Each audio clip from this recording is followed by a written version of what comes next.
اگر کسی کا خیال تھا کہ حماس اب ختم ہو جائے گا تو یہ تو نہیں ہوا، اس لیے کہ معاہدہ ہوا ہی حماس کے ساتھ ہے. کھنڈر پہ کھنڈر ہے وہاں پر غازہ میں.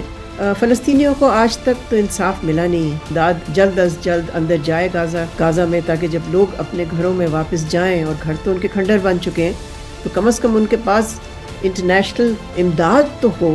غازہ میں جو سیز فائر کا معاہدہ ہوا ہے اس کے سامنے بہت سارے چیلنجز اور مشکلات ہیں. یہ شروع ہوگا اتوار کو، سنڈے کو یہ شروع ہوگا، اور پھر 6 ہفتے لگیں گے جس میں کہ جو قیدی ہیں ان کا تبادلہ ہوگا. اور اس دوران ظاہر ہے سب سے بڑا سوال یہ ہوگا کہ کیا یہ سیز فائر ہولڈ کرے گا، کیا یہ برقرار رہے گا سیز فائر.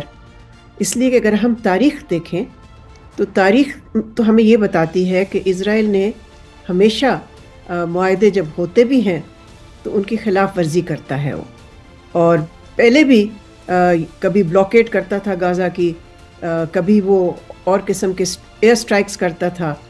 تو یہ کوئی نئی بات نہیں ہوگی. تو اب سب سے بڑا پھر سوال یہ پیدا ہوتا ہے کہ امریکہ جہاں پر جب سے یہ معاہدہ شروع ہوگا تو صدر ٹرمپ وائٹ ہاؤس میں آ جائیں گے. تو سوال یہ پیدا ہوتا ہے کہ کیا ان کی انوالومنٹ رہے گی، اس لیے کہ اگر وہ انوالو نہ ہوتے تو یہ سیز فائر بھی نہ ہوتا، یہ معاہدہ نہ ہوتا. یعنی کہ انہی کی انٹرونشن سے، انہی کے دباؤ سے، جو انہوں نے دباؤ ڈالا اسرائیلی پرائم منسٹر نیتن پہ، اس کے نتیجے میں ہی یہ معاہدہ پھر سامنے آیا. تو اب یہ سوالیہ ہے، ایک سوالیہ نشان ہے جس کو کہہ سکتے ہیں ہم، کویسچن مارک، کہ کیا صدر ٹرمپ یہ دباؤ جاری رکھیں گے نیتن پہ، یہ انشور کرنے کے لیے کہ وہ اس معاہدے کی خلاف ورزی نہ کریں یا اس پہ عمل نہ کریں.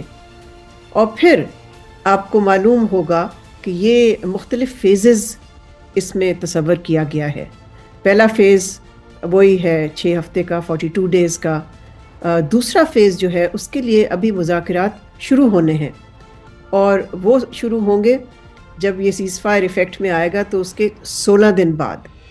تو اس پہ بھی ابھی تو اگر مذاکرات ہی نہیں شروع ہوئے تو ہمیں نہیں معلوم پھر کہ کیا پھر ایک پرماننٹ سیز فائر اس پہ معاہدہ ہو سکے گا یا نہیں. بیکاز اس کا کام پھر یہی ہوگا کہ مختلف قسم کے اور تفصیلات جو ہیں اس پہ اگریمنٹ ہو. مثال کے طور پہ اسرائیل کہاں سے کب وڈرا کرے گا اپنی ملٹری فورسز کو. تو یہ ابھی آپ یہ کہہ سکتے ہیں کہ بہت ہی چیلنجز باقی ہیں اس میں.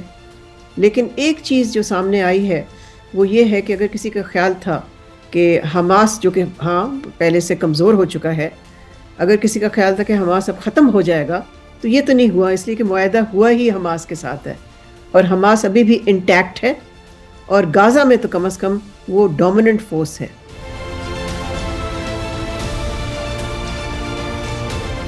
اب دیکھنا اب یہ ہے کہ کیا بین الاقوامی برادری جو ہے وہ اپنی ذمہ داری پوری کرے گی. بیکاز ان کی ذمہ داری تو ہے کہ غازہ کی ریکنسٹرکشن، ری بلڈنگ اور لوگوں کی واپسی. ان کے گھر سب تباہ ہو چکے ہیں، کھنڈر پہ کھنڈر ہیں وہاں پر غازہ میں. تو اس کو ری بلڈ کرنا غازہ کو، اس میں دیکھیں یونائٹڈ نیشنز کا بھی ایک رول ہوگا، ملٹی لیٹرل ادارے جو ہیں ان کا رول ہوگا. مگر ظاہر ہے جو بڑی طاقتیں ہیں دنیا میں ان کی ذمہ داری زیادہ ہوگی. فلسطینیوں کو آج تک تو انصاف ملا نہیں ہے.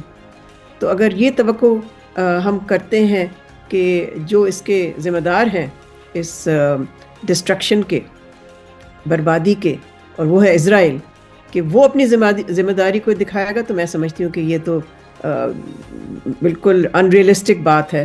اس کی تو توقع کی ہی نہیں جا سکتی ہے. جس نے ساری بربادی کی ہے وہ تو اس کو کوئی کام نہیں کرے گا. لیکن دیکھیں اس معاہدے میں تو شروع کا جو فیز ہے اس میں تو ہے کہ امداد جلد از جلد اندر جائے غازہ میں، تاکہ جب لوگ اپنے گھروں میں واپس جائیں، اور گھر تو ان کے کھنڈر بن چکے ہیں، تو کم از کم ان کے پاس انٹرنیشنل امداد تو ہو جس سے کہ وہ اپنی زندگی چلا سکیں.